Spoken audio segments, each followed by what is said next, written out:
अस्सलामुअलैकुम। True stories के नए एपिसोड के साथ मैं हूँ आपका मेज़बान हाफिज़ बिलाल। आज हमारे साथ मौजूद हैं जनाब ज़ुल्करनैन ताहिर साहब, जो कि डॉन न्यूज़ में सीनियर पॉलिटिकल कॉरेस्पोंडेंट हैं और पिछले कई साल से शोबा सहाफ़त के साथ वाबस्ता हैं। आज हम इनसे बात करेंगे पाकिस्तानी सियासत के नशेब व फराज के हवाले से। अस्सलामुअलैकुम सर। सबसे पहले ये बताइएगा कि what is the national interest, कौमी मुफाद, जिसकी उर्फ़ में बहुत ज़्यादा बात होती है। कौमी मुफाद और ऑफिशियल मुफाद, इनके सरकारी मुफाद में और कौमी मुफाद में एक थिन लाइन का ही डिफरेंस रह जाता है। कंट्रीज लाइक अस, जनरली तो अगर हम इस पे बात करें कि आपका जो ऑफिशियल जो आपका नेशनल इंटरेस्ट है, जाहिर है कि आपकी कंट्री के हवाले से कोई आप ऐसा कदम ना उठाएं जो कि कंट्री के अगेंस्ट जा रहा है, चाहे आप बीइंग जर्नलिस्ट या आप सरकारी अफसर हैं या आप गवर्नमेंट में बैठे हैं, तो आप कोई ऐसा कदम ना उठाएं जिससे डायरेक्ट आपका कंट्री हिट हो रहा है, तो ये तो आ जाएगा नेशनल इंटरेस्ट में। लेकिन यूजुअली हम इसको मिक्सअप कर लेते हैं ऑफिशियल इंटरेस्ट में कि गवर्नमेंट ने कह दिया कि जनाब अगर आपने ये कहा या आप जो ये कर रहे हैं ये कौमी मुफाद के खिलाफ जा रहा है, जो कि इन एक्चुअल होता नहीं है। वो गवर्नमेंट के खिलाफ तो जा रहा होता है लेकिन कंट्री के खिलाफ नहीं जा रहा होता। तो इस चीज को हमने काफी मिक्सअप कर दिया, मॉडल अप कर दिया, तो there is a lot of confusion in it right now. अगर सर इस पर बात करें, कौन कौन सी ऐसी शख्सियत है, कौन कौन सी पर्सनैलिटीज़ हैं या कौन से ऐसे इदारे हैं कि जिनके खिलाफ बात करेंगे तो नेशनल इंटरेस्ट के खिलाफ जाएगा। फॉर एग्जांपल प्राइम मिनिस्टर है, प्रेसिडेंट है, आर्मी है, एजेंसीज हैं, इनमें से कौन कौन सी? देखें, यूजुअली आप कहा जाता है कि आपने आर्मी के खिलाफ अगर आप बात करते हैं तो आपका दुश्मन फौरी उस चीज को एक्सप्लॉइट करता है। ठीक है। अगर आप प्राइम मिनिस्टर कर रहे हैं और प्राइम मिनिस्टर अगर वोट लेके आया, इलेक्टेड है, तो वो तो एक पूरे प्रोसेस से आपका पॉलिटिकल प्रोसेस है ना, उसमें एक दूसरे पे इलेक्ट होने तक इल्जामात लग रहे होते हैं, और जब इवन आप इलेक्ट हो भी जाते हैं, लाइक प्राइम मिनिस्टर बन भी गए हैं, फिर भी आप पे एलिगेशन अपोजिशन लगाती रहती है इन वन वे और अनदर वे। तो वो तो इसलिए वो पर्सनैलिटी डायरेक्ट उससे हम कनेक्ट नहीं कर सकते नेशनल इंटरेस्ट के हवाले से, क्योंकि आर्मी का रोल जो होता है, आर्मी ने बॉर्डर सिक्योर करना है। जब आप कहते हैं उसको आर्मी को किसी और चीज में ड्रैग करते हैं या इन अदर वे अराउंड वो ड्रैग हो जाती है, तो वो नेचुरली जब उस पर बात होती है तो वो नेशनल इंटरेस्ट के खिलाफ चीज चली जाती है। नेशनल इंटरेस्ट इसलिए कि आप एनिमी को आपने अपॉर्चुनिटी प्लेटर में रख के दे दी, प्रोवाइड कर दी कि आपको वो हिट करे। अच्छा सर, हमारे सामने दुनिया में इराक, शाम, लीबिया, इस तरह के बेशुमार ममालिक हैं कि जिनके अंदर सब पहले तो पूरी आवाम को एक कैंपेन के ज़रिए फ़ौज के ख़िलाफ़ किया गया, उसके बाद फिर उन मुल्कों का तोड़ा बोरा बनाया गया। पाकिस्तान के अंदर भी सोशल मीडिया पे एक मुनज़्ज़म कैंपेन चल रही है हमारी पाकिस्तान की आर्मी के ख़िलाफ़। आप क्या समझते हैं कि अवाम का ज़ाती रद्द-ए-अमल है या इसके पीछे कोई अवाम चाहते हैं? इराक की और सीरिया की, शाम की हम बात करते हैं तो आर्मी तो अभी पीछे रह जाती है। पहले तो वहाँ पे सेक्टेरियनिज्म का ही इशू है, और फिर अगर हम उसमें बात कर रहे हैं, इराक की एग्जांपल लें, सद्दाम है तो सद्दाम की एक पूरी हिस्ट्री है जो उसने जो ऑपरेशन या जुल्म करता रहा है अपनी अवाम के ऊपर, और वो इस्तेमाल करता रहा आर्मी को अवाम के खिलाफ। यहाँ पे ऑल टुगेदर एक डिफरेंट सीन है। अब इसलिए ज़्यादा बात हो रही है क्योंकि 2018 का इलेक्शन जो था उस पर बहुत सारे क्वेश्चन रेज हो रहे हैं। उसमें यही कहा जाता है कि एस्टेब्लिशमेंट है या उसको मिलिट्री एस्टेब्लिशमेंट है, उसने इंटरवीन किया।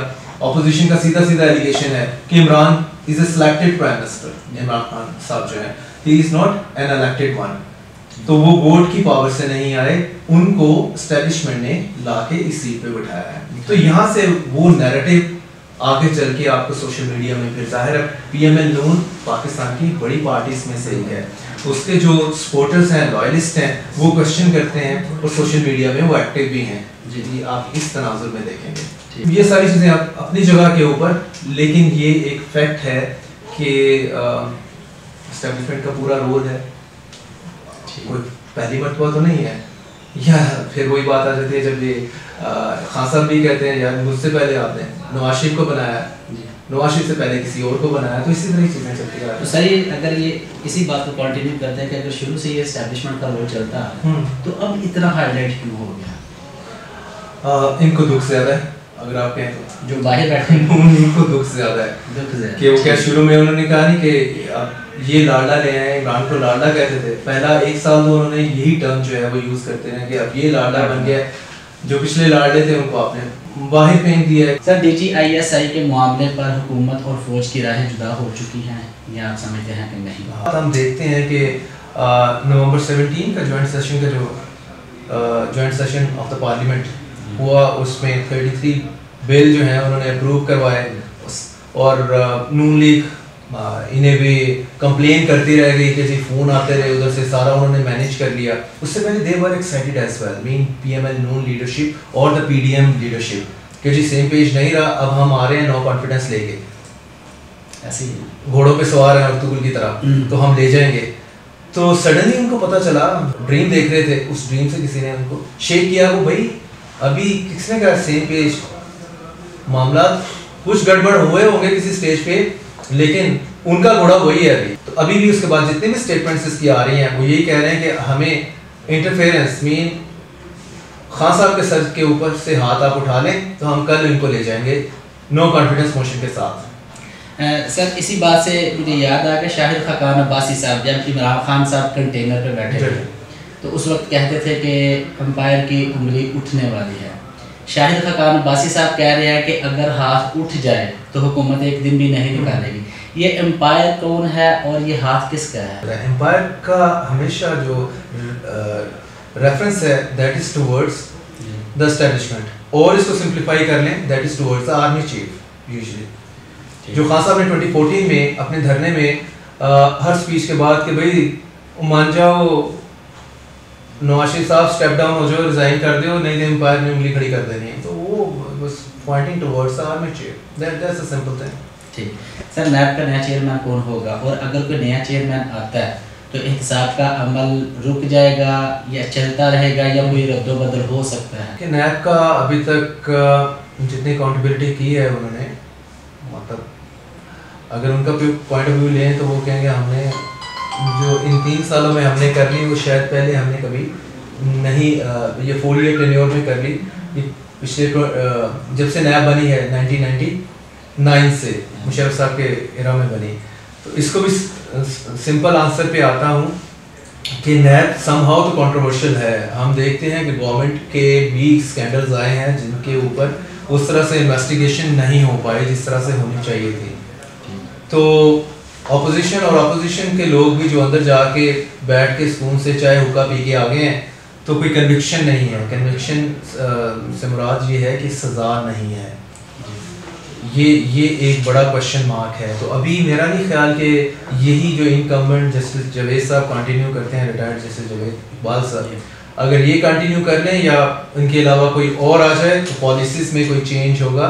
चेंज उसी वक्त ही होगा जब आपकी गवर्नमेंट चेंज होगी तो नैब भी चेंज हो जाएगा, मीन उसका स्टाइल, उसकी policies and so on so fourth. 3 साल से हम सुनते आ रहे हैं कि पाकिस्तान के अंदर अपोजिशन यही कहती है कि इमरान खान गवर्नमेंट आज गई कल गई, लेकिन 2023 में आपके ख्याल के मुताबिक, क्योंकि इस वक्त जो मजबूत उम्मीदवार है मेरे ख्याल में वो 3 हैं, एक इमरान खान, दूसरा शहबाज शरीफ, तीसरा बिलावल, आपके ख्याल में क्या होने जा रहा है? यू नेवर नो, तीनों में से कोई भी ना हो। उसका रीज़न ये है कि अभी जैसे कह रहे हैं कि it's too early, you never know कि इलेक्शन कॉल हो जाए नेक्स्ट ईयर। इसमें सबसे बड़ा मेन चीज़ तो यही है कि चीज़ें सेटल होती हैं, वही जो एस्टेब्लिशमेंट वाला मामले हम बात कर रहे हैं कि एस्टेब्लिशमेंट के हाथ में डोर होती है, स्ट्रिंग्स होती हैं, वही स्ट्रिंग्स को पुल करते हैं, वही उनको ढीला छोड़ते हैं और चीज़ें चल रही होती हैं। तो आई थिंक सो ये क्वेश्चन जो आपका है ये सेटल डाउन होगा, ये रिलेट कर रहा है कहीं ना कहीं नए आर्मी चीफ के अपॉइंटमेंट के साथ। जो चेस बोर्ड है आपका उस वक्त लगेगा, ये शायद लग चुका है, तो उसमें ये चीज़ें आएंगी। और जो आपका यही क्वेश्चन है इमरान खान साहब, I don't see him continuing after 2023 या इवन मिड ऑफ, अगर इसमें इलेक्शन हो जाते हैं। शहबाज शरीफ साहब को उनके बड़े भाई कभी प्राइम मिनिस्टर नहीं बनने देंगे, ये राइटिंग ऑन द वॉल है। और बिलावल जो आज है, आई थिंक सो कि काफ़ी सारे सर्कल में यही बात है कि इट्स नॉट हिज टाइम। शायद अगर 28 की बात करें तो you never know, you finding or seeing a new face coming up as prime minister 2028 मतलब in the wake of next election. Bilawal अभी बच्चा है। अच्छा सर, 16 दिसंबर पाकिस्तान में स्कूटर धक्का के टेरिबल डे है। जी सर, ये मैं पूछना चाह रहा था कि कहने को तो बहुत कुछ है, हमारी पैदाइश से पहले की वाकया था, तो आप किसको समझते हैं? अगर टू दी पॉइंट भी आप बताएं तो कौन जिम्मेदार है इसका, स्कूटर धक्का का? इसका आंसर बड़ा सीधा नहीं दिया जा सकता सर। अदालत कहती है कि इमरान खान सादिक और अमीन है। अदालत कुछ भी कह सकती है। नहीं, अदालत ने कह दिया, मगर जस्टिस वजीहुद्दीन साहब वो कहते हैं कि इसको अमानतदार कहना मुनासिब नहीं है। आप क्या समझते हैं, वजीहुद्दीन साहब की बातों में सदाकत है? मैं तो इसमें कुछ नहीं कहूँगा, मैं तो वो पुराने बयान निकाल के दिखा दूंगा जो कि खान साहब ने always spoke high of him, इनके पार्टी के लीडर्स ने स्पोक हाई ऑफ हिम कि जी कमाल का बंदा हमारे पास है, जब हम गवर्नमेंट बनाएंगे तो हम इनका विजडम यूज़ करेंगे, और अभी भी यूज़ कर रहे हैं जब ये साथ में थे। तो पार्टी वेस, और उसके बाद इस लेवल के शख्स हैं जो कि एक बड़े जज रह चुके हैं ऑफिस टाइम, तो ये एलिगेशन है, तो उस पर किसी ना किसी लेवल के ऊपर लुक इनटू होना चाहिए। इन्वेस्टिगेशन कह रहे हैं, प्रोब कह रहे हैं सर। वजीहुद्दीन साहब तो मतलब बिल्कुल डिस्कार्ड नहीं कर सकते कि तकरीबन 4 साल गुजर गया, वजीहुद्दीन साहब ने पीटीआई छोड़ दी है जब इमरान खान ने उनको निकाल दिया, तो 3.5-4 साल बाद उनको क्यों याद है? ये सबसे मजेदार चीज़ होती है। यूजुअली हो सकता है कि वो जो आपका डिफरेंसेस हैं, शुरू में जब आपके रास्ते अलग होते हैं तो आपको लगता है कि मैं शायद इस पार्टी में दोबारा आ जाऊँगा, या आपका एक उतना ज़्यादा जो डिफरेंसेस हैं वो उस लेवल पे नहीं पहुँचे होते हैं।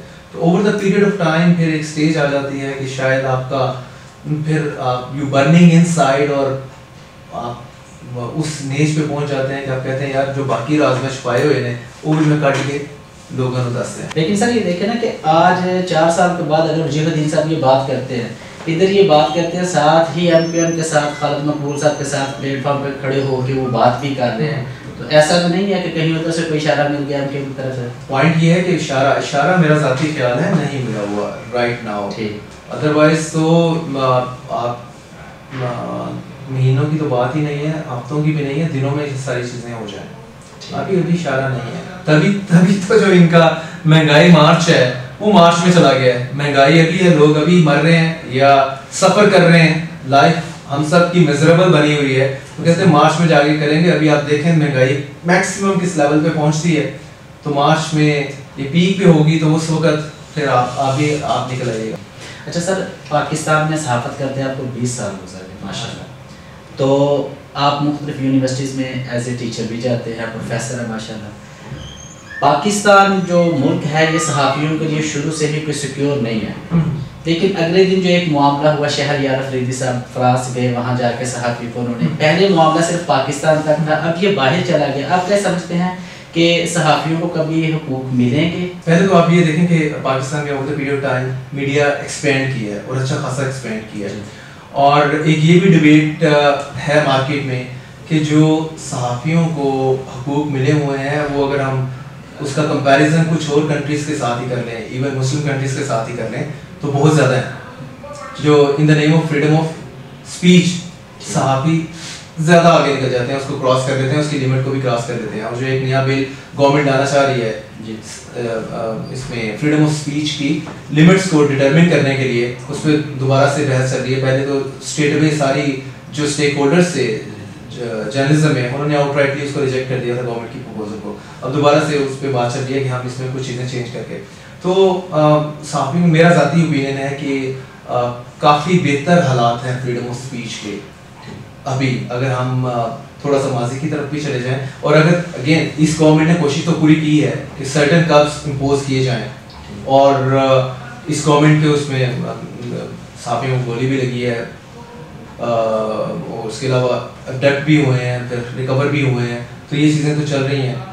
तो लेकिन ऐसे होल आई थिंक कि फ्रीडम ऑफ स्पीच का इतना बुरा हाल नहीं है जितना कि हम कुछ और कंट्रीज के साथ अगर हम उसमें कंपेयर कर रहे हैं। लाइक मैं इसकी बात कर रहा हूँ, आप तुर्की की बात कर लें, आप चाइना की बात कर लें, चाइना तो मुस्लिम कंट्री में नहीं आएगा, आप सऊदी अरेबिया की बात कर लें, ठीक है, तो उनसे, या ईरान की बात कर लें, तो उनसे तो मच बेटर सिचुएशन है हमारे यहाँ। जी सर, फ्रीडम ऑफ स्पीच एक अलग चीज़ है। फ्रीडम ऑफ स्पीच में आ जाएगा सहाफ़ियों का जो ज़ाहिर काम करना, उसमें ये फौजी साहब को थप्पड़ मार दिया था, वो तो पर्सनल चीज़ें हैं।